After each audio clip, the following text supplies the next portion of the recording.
Well, I'm already liking how the chapter's starting out, because, look, Hakuri's with the gang. I was really hoping he'd be a part of the group, and I think that's something that's gonna happen. But, okay, let's talk about the chapter first. So, of course, it starts off with Hakuri in pain after he got punched in the last chapter.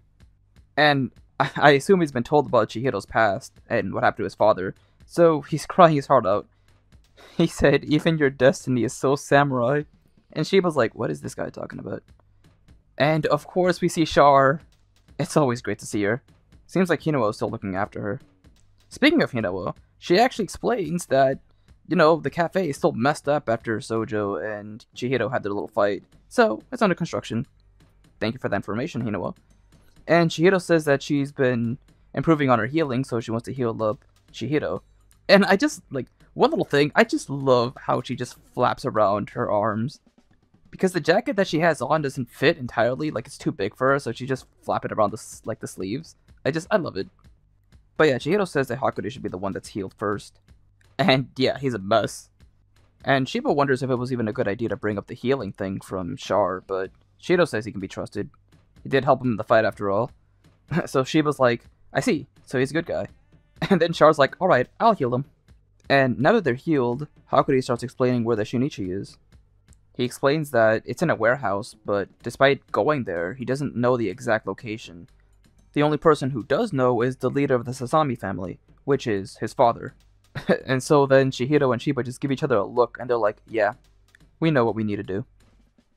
Meanwhile, Hiyuki returns to the Kabanabi and explains the situation. Of course, she wasn't able to get the blade, but she says that she wants to go to the auction, so that way she can get both Chihiro's blade and the Shinichi. But the Kabanabi says that rather than her having to go, they're going to actually bid for it themselves, and this actually gets Hiyuki really riled up. Hiyuki knows that the auction is full of vile people that are part of actual human trafficking, so she doesn't want any part of that. She thinks the best option is to just go there, get the blade, and just shut the whole place down. That's where we see another member explain to Hiyuki that, while that is a valid opinion, going to war would not be a good idea because not even the blade would go unscathed. I think to them, getting the blade is more important because they currently have the owner. He's there in their possession right now. So all they need is just to get a hold of the blade.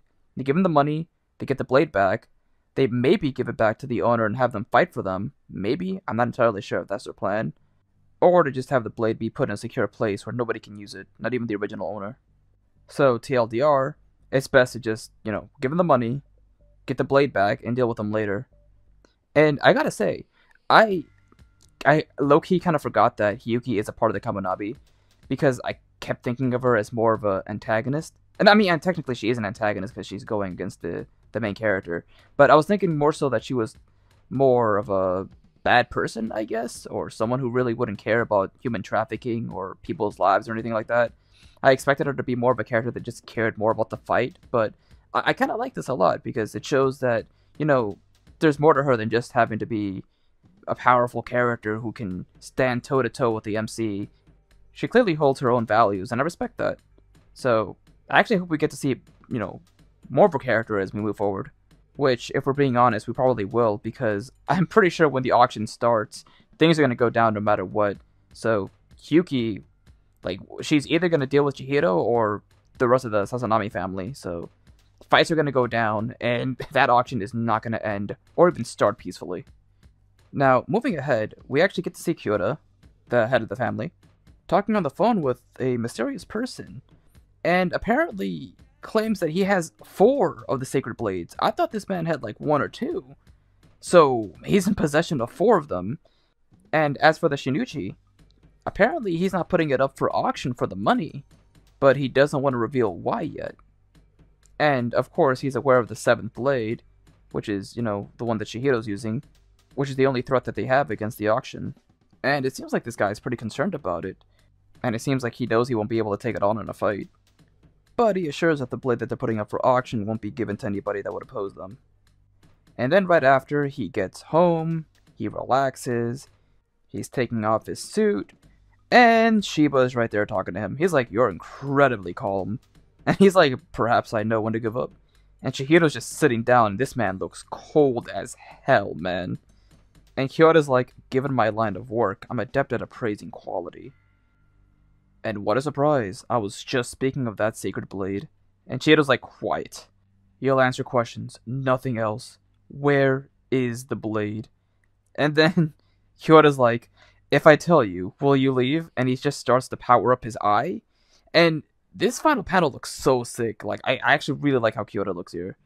And I assume the next chapter is going to be them fighting, which I didn't expect to happen right now. I was expecting that in the auction. Like, everything I'm expecting to happen at the auction is happening before the goddamn thing begins. So, it seems like when that thing actually starts, hell is going to break loose. But yeah, solid chapter. I really like that Hakuri seems to be, like, a part of the group now. I mean, he kind of has to be now anyways, that he knows about Char's secret anyways. But, you know, I'm vibing with it. Now I'm really curious to see what Kyoto's actual goal is. Because he's clearly putting that blade up in the auction for a reason. And it could be maybe he's trying to, you know, sniff out the Kabunabi. Maybe he's trying to start a fight there.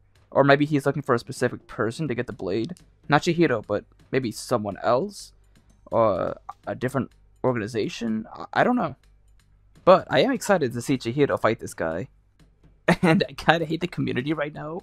Because everyone's like, wow, Chihiro's going to be fighting this guy. Meanwhile, Shiba's just going to be like emotional support in the background. Why do you guys got to do Shiba like that, man? I'm pretty sure he's going to join in the fight. Or at least I hope he does. I don't want him being the hype man again in the background. Like, I need to see him and Chihiro tag team up against this dude. Please, Hokusono. We Shiba fans are starving. Please, forge for us. Anyways, I did enjoy the chapter, and I do look forward to seeing the fight next week. I think it's going to be really good. But, what did you guys think about the chapter? Did you guys enjoy it? And what do you think about Kyora? And what do you think his grand plan is for the Blades? Is he trying to rat somebody out? And if he is, who? Just leave your thoughts below and I'll try to answer everybody as best as I can. And that'll do it for me for now. Here's looking forward to the next chapter. Peace out, everyone.